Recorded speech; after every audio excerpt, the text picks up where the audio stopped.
वंदे मातरम कर्मचारी साथियों, आज के इस खास वीडियो में मैं पेंशनर्स के संबंध में बहुत ही महत्वपूर्ण जानकारी आपके साथ साझा कर रहा हूँ। अगर आपके परिवार में कोई पेंशनर है या आप खुद पेंशनर है या पेंशन संबंधित अगर आप जानकारी चाहते हैं तो ये वीडियो बहुत ही महत्वपूर्ण है। इस वीडियो में मैं पेंशन प्रकरण से संबंधित, जैसे अगर कोई कर्मचारी है जिसकी कोई न्यायिक जाँच चल रही है तो पेंशन कैसे जारी होगी, IFMS 3.0 पे क्या प्रोसेस है, कितनी राशि पेंशन के रूप में मिलती है, उपादान यानी ग्रेचुटी का क्या क्राइटेरिया है, इसके अलावा कॉम्यूटेशन का क्या क्राइटेरिया है, कितना मिलता है, इसके अलावा मान लो 30 जून को कोई कार्मिक सेवानिवृत्त होते हैं तो उनके लिए क्या प्रावधान है, नॉशनल इंक्रीमेंट का जो प्रावधान है वो कब से लागू है, क्या है, इसके अलावा न्यूनतम सेवा अवधि कितनी होनी चाहिए कि आपको पेंशन पूरी मिले, इसके अलावा फैमिली पेंशन के बारे में भी कई तरह की जो शंकाएँ हैं उनका समाधान बताने का प्रयास करूँगा। इसके अलावा फैमिली पेंशन में पुत्र पुत्री कब पात्र होंगे, कब पात्र नहीं होंगे, और पेंशनर की अगर मृत्यु हो जाती है तो फैमिली पेंशन में कितने साल तक क्या पेंशन मिलेगी। और कई जो पेंशनर होते हैं उनकी एक जिज्ञासा भी होती है कि उनकी पेंशन कब बढ़ेगी। तो जैसे 70 साल की उम्र पे 5%, 75 साल पे 10%, इसके अलावा 90 साल पे 40% और 95 साल पे 50% और 100 साल की आयु पे 100% पेंशन है वो बढ़ोतरी होती है। तो इस संबंध में जो भी पेंशन विभाग के जो आदेश है मैं आपको पूरा डिटेल में बताऊंगा। वीडियो थोड़ा सा लंबा जरूर होगा लेकिन एक एक चीज़ मैं आपको क्लियर करने का प्रयास करूंगा। तो आइए शुरू करते हैं। सबसे पहला जो प्रश्न है ज़्यादातर लोगों के होता है कि विभागों द्वारा पेंशन प्रकरण है, विभागों को समय पर नहीं भिजवाने का क्या कारण है। तो पेंशन प्रकरण अगर समय पर नहीं भेजा जा रहा है तो इसका एक कारण तो ये हो सकता है कि किसी कर्मचारी के विरुद्ध में कोई विभागीय जाँच बकाया हो, दूसरा उसको अदेय प्रमाण पत्र अगर सही समय पर नहीं मिलता है क्योंकि नो ड्यू सर्टिफिकेट है वो भी अपलोड करना पड़ता है। इसके अलावा सेवा अवधि जो है पेंशन की पूर्ण सेवा अवधि उसको सत्यापित अगर नहीं किया जाता तो भी आप पेंशन के लिए अप्लाई नहीं कर सकते। इसके अलावा पेंशन योग्य सेवा के संबंध में स्थिति अगर स्पष्ट नहीं है, खास करके वर्ग चार्ज जो कर्मचारी उनके संबंध में ये समस्या आती है, या कर्मचारियों के वेतन फिक्सेशन संबंधी कोई प्रकरण है वो समय पर निर्धारित नहीं होते हैं, तो ऐसे मामलों में पेंशन प्रकरण में विलंब हो जाता है। अब पेंशन प्रकरणों को निस्तारण कब तक किया जा सकता है, तो विभाग द्वारा जहां से कार्मिक की सेवानिवृत्ति हुई है से पूर्ण प्रकरण प्राप्त होने पर 7 दिवस के भीतर है वो इसका निस्तारण कर दिया जाता है। नहीं, अभी जो लेटेस्ट प्रोसेस ये है कि कर्मचारी सेवानिवृत्त होने वाले तो होते हैं तो उनके 6 महीने पहले उनके पर्सनल लॉगिन में IFMS 3.0 पे वहाँ पेंशन अप्लाई करने के लिए ऑप्शन आ जाता है। उसके बाद में वहाँ से जो भी डॉक्यूमेंट्स वगैरह अपलोड करके वो DDO को फॉरवर्ड करते हैं। DDO लेवल से चेकर मेकर और अप्रूव रोल में जाकर के जो भी आवश्यक डॉक्यूमेंट है, सर्टिफिकेट वगैरह है वो सारे अपलोड करने के बाद में जो भी प्रकरण है वो पेंशन कार्यालय भेजा जाता है और पेंशन कार्यालय द्वारा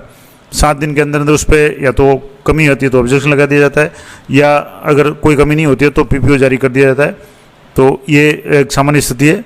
अब अगला है कि किसी कर्मचारी के कार्यालय अभिलेख पूर्ण नहीं होने की स्थिति में प्रोविजनल पेंशन कितनी दी जाती है। कई बार ऐसा होता है कि कुछ कर्मचारियों के रिकॉर्ड्स है वो कंप्लीट नहीं होते, तो ऐसी स्थिति में प्रोविजनल पेंशन का क्या प्रावधान है। तो राजस्थान सिविल सेवा पेंशन नियम 1996 के नियम 86 के अनुसार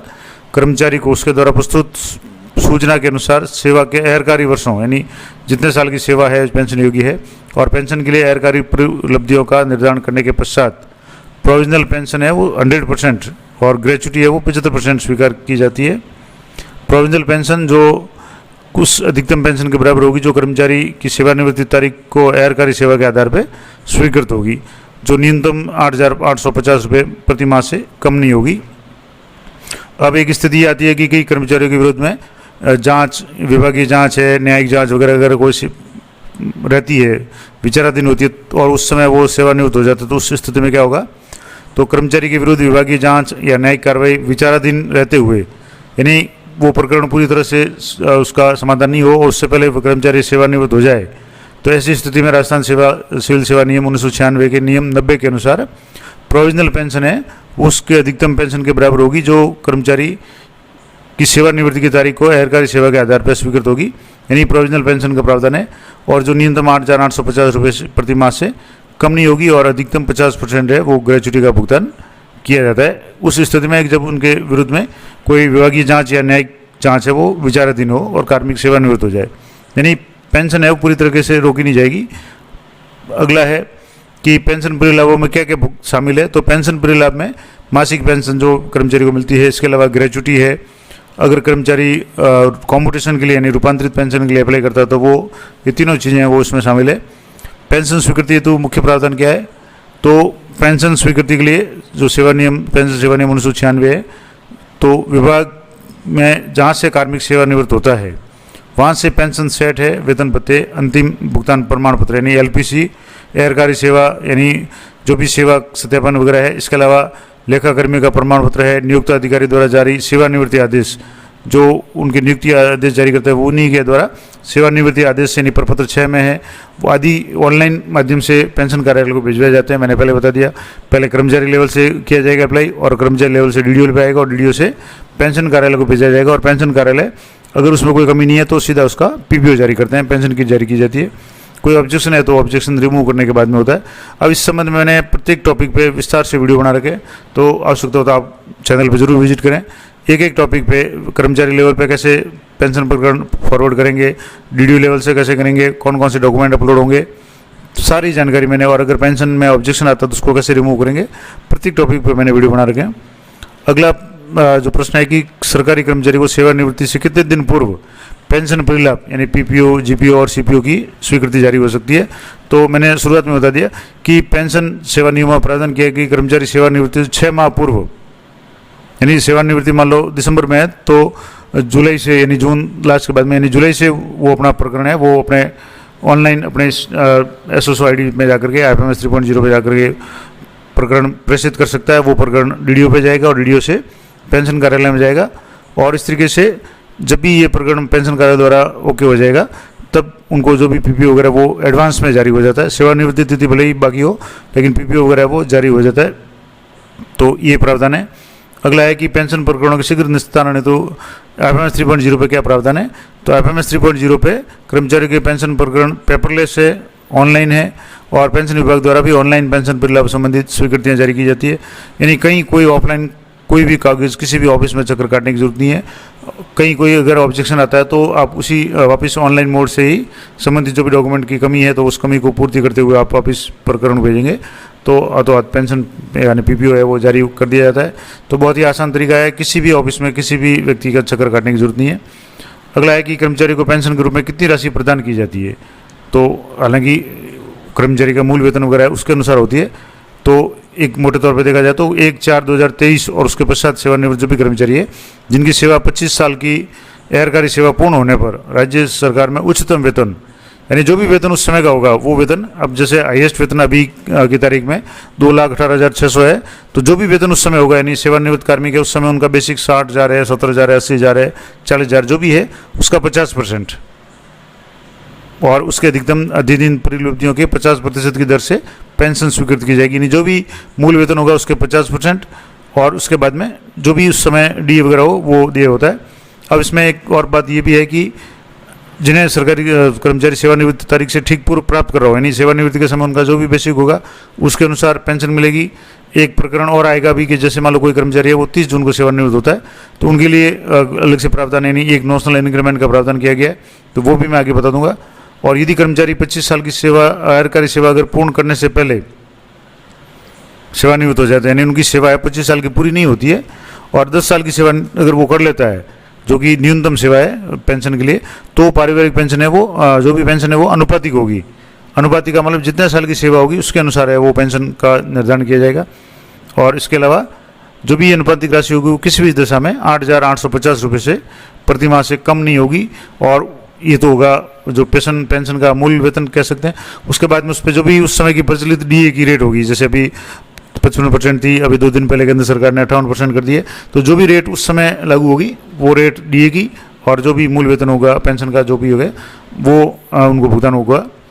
अब बात आती है कि उपादान यानी ग्रेच्युटी के संबंध में, तो सेवानिवृत्त कर्मचारी को ग्रेच्युटी कितनी देर होती है? तो वैसे ग्रेच्युटी के संबंध में मैंने विस्तार से वीडियो बना रखा है, फिर भी सामान्य बात है कि अगर ऐसे कर्मचारी जिनकी 5 साल की एहरकारी सेवा पूरी कर ली हो और नियम 54 के अनुसार ग्रेच्युटी या पेंशन के लिए पात्र हो चुका हो और सेवानिवृत्त होने पर एहरकारी सेवा के प्रत्येक पूर्ण 6 माह की अवधि के लिए, मैंने इस टॉपिक पे विस्तार से वीडियो बना रखा है कि कितनी आपकी ग्रेच्युटी होगी, उसका पूरा फॉर्मूला भी मैंने बताया हुआ है। तो जितने साल की सेवा होती है उसको 6 महीने की अवधि में बांट दिया जाता है, यानी 30 साल की सेवा है तो 6 महीने के यानी 60 हो गए तो 60 से उसको गुणा किया जाता है। इसके अवधि के लिए उसकी परिलब्धियों की 1/4 के बराबर सेवानिवृत्ति ग्रेच्युटी स्वीकार की जाएगी और ये परिलब्धियों के 16.5 गुना की अधिकतम सीमा के अधीन रहेगी, यानी मैक्सिमम उसको 16.5 से गुणा किया जाता है। परंतु उक्त नियम के अधीन संदेह सेवानिवृत्ति ग्रेच्युटी या मृत्यु ग्रेच्युटी की राशि है वो 20 लाख से अधिक नहीं होगी। यानी ये प्रावधान था पहले कि अधिकतम जो ग्रेच्युटी थी वो 20 लाख थी, लेकिन 1/4/2024 के पश्चात जो ग्रेच्युटी की जो राशि है अधिकतम राशि उसको बढ़ा करके 25 लाख कर दिया गया है। तो अब किसी कर्मचारी की अगर 16.5 से गुणा करने के बाद में अगर मान लो 21 लाख होती तो 21 मिलेगी, 22 होती तो 22 मिलेगी। पहले 20 से ज़्यादा नहीं मिलती थी, भले ही 22 लाख बन रही हो, लेकिन अब है वो ग्रेच्युटी की राशि है वो मैक्सिमम 25 लाख तक दे है। तो ये भी एक इम्पोर्टेंट अपडेट है। अगला है कि पेंशन रूपांतरण यानी कॉम्यूटेशन के रूप में सेवानिवृत्ति में कितनी राशि दी जाती है। तो कॉम्यूटेशन का मतलब है कि आप सेवानिवृत्ति के समय कुछ एडवांस में एक तरह से आप सैलरी ले रहे हैं और उसके बाद में आपकी जो भी सैलरी पेंशन बनेगी उस पेंशन में से प्रति माह उसकी कटौती की जाएगी। तो कुछ लोग हैं वो कॉम्यूटेशन के लिए अप्लाई करते हैं पेंशन प्रकरण में, कुछ लोग हैं वो अप्लाई नहीं करते हैं, वो कर्मचारी की इच्छा पर निर्भर करता है। और राज्य कर्मचारी के सरकारी कर्मचारी जो भी है अपनी पेंशन राशि का अधिकतम 1/3 भाग है वो रूपांतरित यानी कॉम्यूटेशन रूपांतरित करवा करके एक मुश्त प्राप्त कर सकते हैं। हालांकि उनको बाद में वो किस्तों में जमा कराना पड़ता है, लेकिन अगर आवश्यकता हो सेवानिवृत्त कर्मचारी हो जाए उसके समय कोई पैसों की बहुत ज़्यादा आवश्यकता है तो वो कॉम्यूटेशन के रूप में एक मुश्त राशि ले सकता है और उसको बाद में धीरे धीरे वो जमा कराना पड़ता है। आवेदक द्वारा रूपांतरण है तो आवेदित राशि पर भुगतान योग्य एक मुश्त राशि समय समय पर विहित और उस तारीख को जिसको रूपांतरित आत्यंतिक हुआ है आवेदक पर प्रभावशाली राशियों की तालिका है वो संगणित कर भुगतान किया जाता है। नहीं जो भी कैलकुलेशन होगा उसके उसी के अनुसार गणना की जाएगी और उक्त रूपांतरित हिस्से को जिस माह में ऐसे रूपांतरित राशि को 14 वर्ष साल व्यतीत हो गए हो उससे अगले माह की प्रथम तारीख से यानी रिस्टोर किया जाएगा, यानी वापस पुरानी पेंशन मिल जाएगी। लेकिन इस अवधि में अगर मान लो कम्यूटेशन के लिए अप्लाई कर दिया कर्मचारी ने और उसकी डेथ हो जाती है पेंशनर की, उस स्थिति में मृत्यु की स्थिति में पारिवारिक पेंशन से रूपांतरित राशि वसूल नहीं की जाती। यानी जो भी कम्यूटेशन के लिए एडवांस ली होती है वो एक तरह से माफ़ कर दी जाती है, उसको वापस भरने की जरूरत नहीं होती है। उस स्थिति में जब कर्मचारी की मृत्यु 14 साल की आयु से पहले हो जाती है रिटायरमेंट के बाद में, जैसे एक उदाहरण दिया हुआ है कि मान लो किसी पेंशनर ने माह जनवरी 2011 में रूपांतरित करवाई, यानी वो जनवरी 2011 में रिटायर हुए, उसके 14 साल पश्चात अगले माह की प्रथम तारीख यानी 1/1/2025 को उनकी प्रत्यावर्ती है वो रिस्टोर होगी और उनको पूर्ण पेंशन की अनुमति दी जाएगी। नहीं उनके 14 साल के अंदर अंदर जो भी कम्यूटेशन होगा वो एक तरह से वापस उनका करते करते पूरा हो जाएगा। लेकिन अगर कर्मचारी 14 साल की आयु से पहले उसकी डेथ हो जाती है तो शेष जो भी कम्यूटेशन की राशि है वो उसके फैमिली पेंशनर से वसूल नहीं की जाएगी, वो एक तरह से माफ़ कर दी जाती है। तो ये इसका कम्यूटेशन का एक बेनिफिट भी है। अगला है कि 30 जून को सेवानिवृत्त हुए कर्मचारी को वार्षिक वेतन वृद्धि के संबंध में बजट में क्या प्रावधान किया है। मैंने शुरू में बताया था कि एक नोशनल यानी काल्पनिक वेतन वृद्धि का प्रावधान किया गया। तो 30 जून 2006 या उसके पश्चात के वर्षों में कोई कर्मचारी अगर 30 जून को सेवानिवृत्त हुए तो कर्मचारी को पेंशन गणना के लिए काल्पनिक वार्षिक वेतन वृद्धि का लाभ है वो 1 जुलाई को दिए जाने का प्रावधान है। नहीं उनको 1 जुलाई का इंक्रीमेंट है वो जोड़ करके उनका पेंशन की गणना की जाती है और उसके एरियर का जो भी लाभ होगा वो 11/4/2024 से दे है, यानी 11/4/2024 से पहले अगर कोई कर्मचारी सेवानिवृत्त हुआ है 30 जून को तो उनको एरियर वगैरह नहीं मिलेगा, सिर्फ नॉशनल लाभ मिलेगा एक इंक्रीमेंट का। लेकिन अगर 11/4/2024 के बाद में कोई कर्मचारी रिटायर होता है और उनके 30 जून की जगह 1 जुलाई को अगर वो 30 जून को सेवानिवृत्त होते हैं तो उनको एरियर भी मिलेगा। अगला है पेंशन के लिए न्यूनतम सेवा अवधि कितनी है। बहुत एक सामान्य प्रश्न है और कई साथी बार बार पूछते भी हैं। तो न्यूनतम है 10 साल की सेवा है, अहरकारी सेवा होने पर ही आप पेंशन के लिए पात्र होंगे। अब मान लो 10 साल की सेवा अगर नहीं होगी किसी कर्मचारी की तो क्या होगा। तो पेंशन योग्य अहरकारी सेवा की अवधि 10 वर्ष से कम होने पर कर्मचारी को सर्विस ग्रेच्युटी मिलेगी और अगर उसकी मृत्यु हो जाती है या सेवानिवृत्ति ग्रेच्युटी उसका भी भुगतान किया जाएगा। अब बात करेंगे फैमिली पेंशनर की या पेंशन या पारिवारिक पेंशन पे अतिरिक्त भत्ता या अतिरिक्त लाभ किस किस उम्र में दे है। बहुत ही इंपॉर्टेंट प्रश्न है। कई जो खास करके जो बुजुर्ग व्यक्ति है या सेवानिवृत्त कर्मचारी है जो सेवानिवृत्त हो जाते हैं तो वो अक्सर पूछा करते हैं, मुझे भी 1-2 जनों ने पूछा भी था कि हमारी पेंशन कब बढ़ेगी। तो इसके लिए जो प्रावधान किया गया है कि 70 वर्ष की आयु पूर्ण होने पर, मान लो कोई कर्मचारी 60 साल की आयु में सेवानिवृत्त हो जाता है तो 10 साल की पेंशन योग्य सेवा पूर्ण होने पर उसकी आयु है वो 70 साल की हो जाएगी। उस स्थिति में जो दिनांक 1/4/2024 से ये नियम लागू है कि अगर 70 साल की आयु हो जाती है तो 70 साल की आयु जिस महीने में पूरी करेंगे उस महीने से उनको 5% बढ़ी हुई पेंशन मिलेगी, यानी जो भी पेंशन मिलेगी उसमें 5% की अतिरिक्त बढ़ोतरी हो जाएगी। दूसरा 75 वर्ष की अगर आयु पूर्ण कर लेते हैं पेंशनर या पारिवारिक पेंशनर, तो उनकी जो पेंशन का है वो 10% अतिरिक्त भुगतान किया जाएगा, यानी उनकी पेंशन है वो 10% बढ़ जाएगी। ये नियम है 1/4/2023 से प्रभावी है। इसके अतिरिक्त जैसे जैसे पेंशनर की आयु बढ़ जाती है,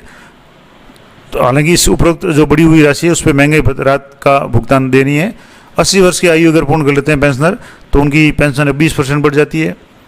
85 साल की आयु प्राप्त करने पे 30% पेंशन बढ़ जाएगी, यानी आपको अगर 100 रुपये मिल रहे तो 130 मिलेंगे। 90 वर्ष की अगर आयु कोई पेंशन प्राप्त कर लेता है तो उनको 40% एक्स्ट्रा पेंशन मिलेगी। 95 यानी 95 वर्ष की आयु पे 50% एक्स्ट्रा, यानी जितनी पेंशन मिल रही है उसकी आधी पेंशन एक्स्ट्रा मिलेगी, यानी 100 मिल रहे तो उसको 150 मिलेंगे। और कोई कर्मचारी अगर सेवानिवृत्त होने के बाद में अपनी आयु है वो 100 वर्ष की पूर्ण कर लेता है, या कोई पेंशनर है, फैमिली पेंशनर है, 100 वर्ष की आयु अगर पूर्ण कर लेता है तो उसको 100% यानी जितनी पेंशन मिल रही है उसके बराबर है पेंशन, यानी 100% उसको पेंशन एक्स्ट्रा मिलेगी। यानी 100 रुपये पेंशन मिल रही है तो उसको सीधे 200 रुपये पेंशन मिलेगी। और उक्त अतिरिक्त लाभ पर महंगाई राहत का जो भी भुगतान है वो किया जाएगा, यानी उस समय की जो भी डीए वगैरह है उसके अनुसार डीए का भुगतान किया जाएगा। अब कब से फ़ायदा मिलेगा, तो पेंशनर या पारिवारिक पेंशनर जिस माह उसकी जन्म तारीख है उस माह की प्रथम तारीख से उपरोक्त अतिरिक्त भत्ते या अतिरिक्त लाभ का भुगतान है वो किए जाने का प्रावधान है। यानी जिस माह में कर्मचारी या पेंशनर है उनका जन्म तारीख है उस माह से उसको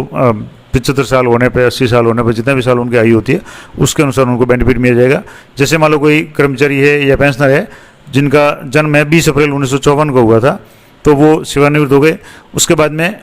उनका जो 1 अप्रैल 2025 से उनकी आयु वो जैसे मान लो 54 को हुए थे, तो जैसे वो 2014 में रिटायर्ड हो गए, तो मान लो 70 साल की आयु है, तो 1 अप्रैल 2024 को वो 70 साल की आयु प्राप्त करेंगे, तो उनको 5% एक्स्ट्रा है वो भुगतान किया जाएगा। उस तरीके से अगर वो 75 साल की आयु प्राप्त कर लेते हैं तो 10% अतिरिक्त, और इस तरीके से मैंने आपको बताया कि 10%, 30%, यानी मान लो 80 साल की आयु है तो 20% उनको एक्स्ट्रा मिलेगा। 85 साल की आयु प्राप्त कर लेते तो 30%, उसी के अनुसार 90 साल की आयु पे 40%, 95 की 50%, और अगर 100 साल की आयु प्राप्त कर लेते हैं तो उनको 100% एक्स्ट्रा मिलेगा। अब एक और इम्पोर्टेंट बात या प्रश्न जो अक्सर लोगों द्वारा पूछा जाता है कि पारिवारिक पेंशनर है उसमें परिवार के सदस्यों को किन किन को पेंशन का प्रावधान है, तो सामान्य रूप से तो जो भी कर्मचारी है उसकी विधवा या विधुर। पारिवारिक पेंशन का मतलब हो गया कि कर्मचारी जो पेंशनर था उसकी अगर डेथ हो जाती है, चाहे वो महिला हो या पुरुष हो, उसकी अगर डेथ हो जाती है तो उस स्थिति में पारिवारिक पेंशन यानी फैमिली पेंशन दी जाती है। तो किसको स्वीकृत होगी, तो मान लो कोई कर्मचारी पुरुष था तो उसकी पत्नी यानी विधवा होगी। अगर कोई महिला थी उसका पति अगर जीवित है तो उसके विधुर यानी पति को उसकी कार्मिक की यानी जो कर्मचारी पेंशन है उसकी मृत्यु के बाद में मिलेगी। और कब तक मिलेगी, जब तक वो पुनः विवाह नहीं करे। अगर मान लो वो पूर्ण विवाह कर लेता है तो उनकी पेंशन है वो बंद हो जाएगी। जैसे मान लो कोई व्यक्ति है जिसकी विधवा है उसको पेंशन मिल रही है, लेकिन अगर विधवा पुनर्विवाह कर लेती है तो पुनर्विवाह तक जो भी डेट पहले हो उस तक उसको पारिवारिक पेंशन मिलेगी।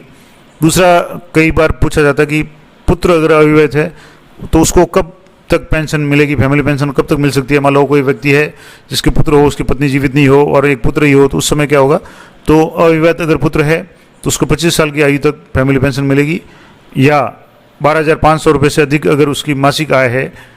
तो उसको पेंशन नहीं मिलेगी। 1250 से 12,500 से कम अगर उसकी मासिक आय है तब तक उसको पेंशन मिलेगी। या 25 वर्ष की आयु पूर्ण कर लेता है तब तक उसको पेंशन मिलेगी। इसी तरह से अविवाहित पुत्री अगर मान लो कोई व्यक्ति है जिसकी खाली एक पुत्री है और अविवाहित है, तो उसकी शादी की तारीख तक या तो वो शादी करेगी तब उसकी पेंशन बंद हो जाएगी, यानी शादी की तारीख तक उसको पेंशन मिलेगी। या 12,500 रुपये अगर वो मासिक आय अर्जित कर लेती है तो उसको पेंशन नहीं मिलेगी, उससे पहले उसको पेंशन मिलती रहेगी, जब यानी जो भी पहले हो। इसके अलावा अगर मान लो पुत्री है लेकिन वो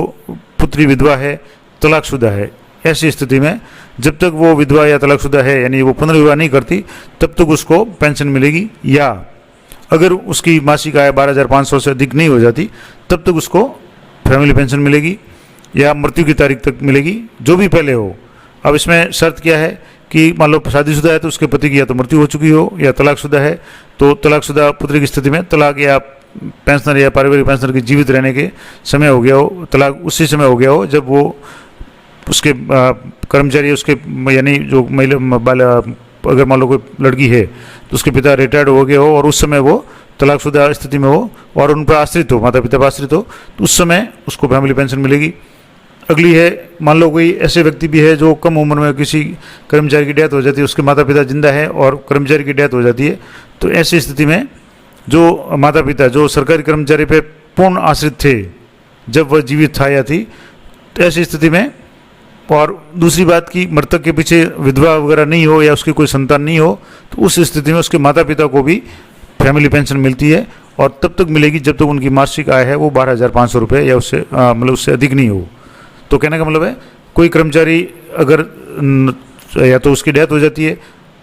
तो उस समय अगर उसके पति पत्नी नहीं है, यानी जीवन साथी नहीं है और पुत्र पुत्री भी नहीं है, तो उस स्थिति में माता पिता को भी फैमिली पेंशन मिल सकती है।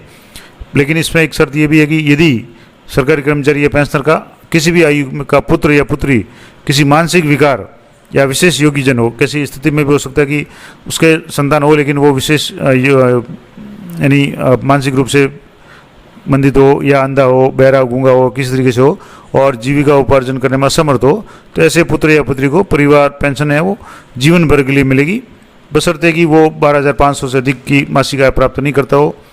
और दिनांक 1/4/2023 से मानसिक विकार और शारीरिक रूप से विकलांग, विशेष रूप से पुत्र पुत्री के प्रकरण में वैवाहिक स्थिति का पारिवारिक पेंशन की देयता पर कोई प्रभाव नहीं पड़ेगा। यानी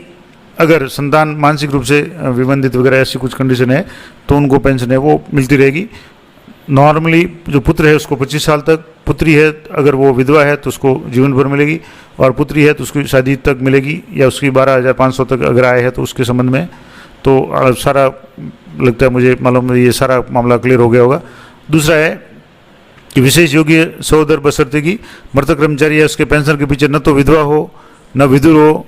या न कोई संतान हो, न आश्रित माता पिता हो, तो ऐसी स्थिति में सहोदर की निःशक्तता या सरकारी कर्मचारी पेंशन की मृत्यु से पहले जो भी हो तो वो उसको मिलेगा। अब पारिवारिक पेंशन के लिए बजट में क्या प्रावधान किया गया, तो वर्तमान में पेंशनर की मृत्यु होने पर पारिवारिक पेंशनर को 7 वर्ष तक बढ़ी हुई पारिवारिक पेंशनर है वो देय होती है। यानी मान लो जैसे कोई कर्मचारी है वो सेवानिवृत्त हो जाना यानी पेंशनर है और पेंशनर होते हुए सेवानिवृत्ति के बाद में उसके 2-3 साल तक बाद में उसकी अगर मान लो मृत्यु हो जाती है तो पारिवारिक पेंशन है वो 7 साल तक बढ़ी हुई पेंशन है वो दर से मिलेगी। और कर्मचारी की अगर सेवा में रहते हुए मृत्यु हो जाती है, यानी एक तो ये हो गया कि पेंशन की मृत्यु हो जाती है और दूसरा अगर कोई कर्मचारी सेवा में रहते हुए मृत्यु हो जाती है यानी वो पेंशन प्राप्त करने से पूर्व ही उसकी डेथ हो जाती है, तो उसके जो भी पारिवारिक पेंशन है उसको 10 साल तक बढ़ी हुई पेंशन है वो मिलेगी। लेकिन अगर कर्मचारी सेवानिवृत्त हो जाता है और सेवानिवृत्त होने के बाद में उसकी डेथ हो जाती है तो फैमिली पेंशनर को 7 साल तक है वो बढ़ी हुई पेंशन मिलेगी, उसके बाद में वो रिड्यूस्ड पेंशन उसको मिलेगी। अगला है कि कितने वर्षों की सेवा अवधि पर कर्मचारी स्वैच्छिक सेवा के लिए आवेदन कर सकता है, तो स्वैच्छिक सेवा के लिए आवेदन करने के लिए 15 साल की एहरकारी सेवा है वो पूर्ण करना आवश्यक है, तभी वो वॉलंटरी रिटायरमेंट यानी VRS के लिए आवेदन कर सकता है, यानी न्यूनतम 15 साल की उनकी सेवा होनी चाहिए। अगला है कि वर्तमान में पेंशन प्रकरण है वो किस प्रकार भिजवाया जाता है, तो मैंने शुरू में बता दिया कि पेंशन FMS 3.0 पे सबसे पहले कर्मचारी अपने खुद पे SOS ID में जाकर के ESS यानी कार्मिक अपने खुद की लॉगिन में जाकर के FMS जाकर के पेंशन है वो अप्लाई करेगा। वो कार्यालय अध्यक्ष यानी DDO के मार्फत है पेंशन कार्यालय को फॉरवर्ड किया जाएगा और पेंशन कार्यालय से वहाँ से PPO वगैरह वो जारी होगा। अब पेंशनर या पारिवारिक पेंशनर को जीवित प्रमाण पत्र का प्रस्तुत करना पड़ता है, ये भी होता है कई बार। अभी भी जैसे कुछ दिन पहले मेरे पास भी एक कोई पेंशनर है, उन्होंने कहा कि मेरी पेंशन बंद हो गई, तो मैंने कहा कि आपने पेंशन जीवन प्रमाण पत्र जमा कराया था तो नहीं कराया, तो वो करेक्ट मैंने पता ही नहीं चला, मुझे भूल गया। तो ऐसी स्थिति में आपको जो भी पेंशनर है उनको याद दिलाना है या पेंशनर खुद याद रखें कि सामान्य रूप से नवंबर माह में अपना जीवन प्रमाण पत्र वो प्रस्तुत कर दें। अब इसके लिए बहुत ही आसान तरीके हैं, आप ऑफलाइन यानी कागज़ पे किसी भी गजेटेड ऑफिसर से साइन करवा करके जीवित प्रमाण पत्र प्रस्तुत कर सकते हैं। इसके अलावा कोई कर्मचारी है तो वो अपनी SOS ID से जाकर के FMS 3.0 पे जाकर के किसी भी कर्मचारी को जीवित प्रमाण पत्र है वो जारी कर सकता है अपनी OTP के माध्यम से, और भी डिजिटल प्लेटफॉर्म के माध्यम से, और भी कई तरीके हैं जिनसे कर्मचारी है कोई भी है वो अपना जीवित प्रमाण पत्र प्रस्तुत कर सकता है। ऑफलाइन और ऑनलाइन दोनों ऑप्शन है। अगला है कि स्वतंत्रता सेनानी की सम्मान पेंशन यानी पारिवारिक पेंशन बढ़ाकर कितनी की गई है, तो स्वतंत्रता सेनानी जो भी है उनको वर्तमान में सम्मान पेंशन राशि वो 50,000 रुपये से बढ़ा करके 60,000 रुपये प्रति माह किए जाने की घोषणा है बजट में की गई है। अगला है मिसा पेंशनर्स, जो भी मिसा एक्ट के दौरान बंदी वगैरह बनाए गए थे उस समय, तो उनके लिए सरकार द्वारा पेंशन कब से दी गई है, क्या राशि है, तो मिसा पेंशनर को राजस्थान सरकार के जो आदेश क्रमांक है 2023 14/3/2024 के अनुपालना में दिनांक 1/2/2024 से 20,000 रुपये पेंशन और 4,000 रुपये चिकित्सा सुविधा हेतु प्रति माह दिए जा रहे हैं। तो ये भी एक नई और अपडेटेड जानकारी है। इसके अलावा अगला प्रश्न है कि ओल्ड पेंशन स्कीम का लाभ किन कार्मिकों को दिया जाता है। अब जैसे राजस्थान सरकार ने ओल्ड पेंशन स्कीम लागू की गई है, तो 1 जनवरी 2004 या उसके बाद में जो भी कर्मचारी नियुक्त हुए थे उनको एनपीएस मिल रहा था, लेकिन वर्तमान में राज्य सरकार ने अधिसूचना जारी की है 19/5/2022 के अनुसार 1/4/2022 से जो भी कर्मचारी है उनको, जो पहले एनपीएस में थे, अब उनको ओल्ड पेंशन यानी ओपीएस का है वो बेनिफिट दिया जा रहा है। अब ऐसे भी कुछ कर्मचारी है जो 1/4/2022 को सेवानिवृत्त हो गए, यानी 1/4/2022 से एक बाद में हुए उनको तो लागू है ही है, लेकिन 1/4/2022 से पूर्व अगर कोई कार्मिक सेवानिवृत्त हो गए तो वो ओल्ड पेंशन का फ़ायदा किस तरीके से ले सकते हैं। मान लो वो कर्मचारी 1 अप्रैल 2004 को या उसके बाद नियुक्त हुए थे, यानी 2005 में नियुक्त हुए और 1/4/2022 से पहले अगर सेवानिवृत्त हो गए तो सामान्य रूप से तो वो एनपीएस में आ रहे थे, लेकिन वो ओपीएस का फ़ायदा किस तरीके से ले सकते हैं। तो 1/4/2022 से पूर्व जो भी सेवानिवृत्त है वो अपनी एनपीएस कॉर्पस राशि जो भी है, एनपीएस के खाते में जो भी जमा राशि है वो ब्याज समेत राज्य सरकार के खाता में जमा कराते हैं, तो उनको 1/4/2022 से ओल्ड पेंशन स्कीम का लाभ है वो दिया जाएगा। यानी आपकी जो भी एनपीएस की राशि है वो आपको राज्य सरकार के खाते में जमा करानी पड़ेगी। अगला है कि 1/1/2004 या उसके पश्चात नियुक्त कर्मचारियों को 1/4/2022 से पूर्व मृत्यु होने पर पारिवारिक पेंशन का लाभ किस प्रकार दिया जा रहा है। यानी एक तो गया पेंशन का, यानी जो 1/1/2004 के बाद में नियुक्त हुए थे उनको। दूसरा है पारिवारिक पेंशन का लाभ है, तो खुद की पेंशन के लिए तो उनको जो भी एनपीएस में राशि जमा है उसको राज्य सरकार के खाते में जमा कराना पड़ेगा। अब बात करेंगे कि पारिवारिक पेंशन के लिए क्या प्रावधान है। तो 1/1/2004 या उसके पश्चात जो भी नियुक्त कर्मचारी है और 1/4/2022 से पूर्व उनकी मृत्यु हो जाती है, तो ऐसी स्थिति में राज्य सरकार की कुल एनपीएस कटौती को जमा करके ओल्ड पेंशन स्कीम की भांति पारिवारिक पेंशन का भी लाभ दिया जा रहा है। अब बात करेंगे विशेष योगीजन पुत्र पुत्री है या आश्रित है, माता पिता आश्रित है या विशेष योगीजन सहोदर है, उसका नाम पीपीओ में कैसे उल्लेखित करवाएं। तो पेंशन भुगतान अधिकारी द्वारा पेंशन भुगतान आदेश यानी पीपीओ में विशेष योगीजन अगर पुत्र पुत्री है या आश्रित माता पिता है या विशेष योगीजन सहोदर है, उसका नाम पीपीओ में उल्लेखित करेंगे, बशर्ते कि पारिवारिक पेंशन किसी अन्य सदस्य को देनी हो, यानी उनको ही दे हो, तब ऐसी स्थिति में उनका नाम है वो पीपीओ में जारी किया जाएगा। तो ये जानकारी थी। हालांकि ये सारी जानकारी ऑथेंटिक है, फिर भी प्रमाणिक और विस्तृत सूचना अगर आपको जानकारी चाहिए तो राजस्थान सिविल सेवा नियम जो पेंशन नियम है 1996 उससे संबंधित जो भी नियम है उनका अध्ययन करें। हालांकि ये जो अतिरिक्त निर्देशक नियम के द्वारा ये पूरी प्रश्नावली जारी की गई है, यानी पेंशन विभाग द्वारा ऑफिशियली ये जारी की गई है, तो सारी जानकारी सत्य है, राजस्थान सरकार की तरफ से ये जारी की गई है। तो आशा करता हूँ ये जानकारी आपके लिए बहुत ही उपयोगी रहेगी। मैंने बहुत ही विस्तार से प्रत्येक जो पेंशन से संबंधित प्रकरण या उससे संबंधित जो भी जिज्ञासा थी उन सभी का समाधान करने का प्रयास किया है। जानकारी अच्छी उपयोगी लगे तो वीडियो को लाइक करें, अधिक से अधिक साथियों के साथ में शेयर करें, और जिनको पेंशनर के बारे में या पेंशनर से संबंधित जो भी जानकारी नहीं है तो उनको जरूर शेयर करें। मिलते हैं नेक्स्ट वीडियो में, तब तक जय हिंद जय भारत।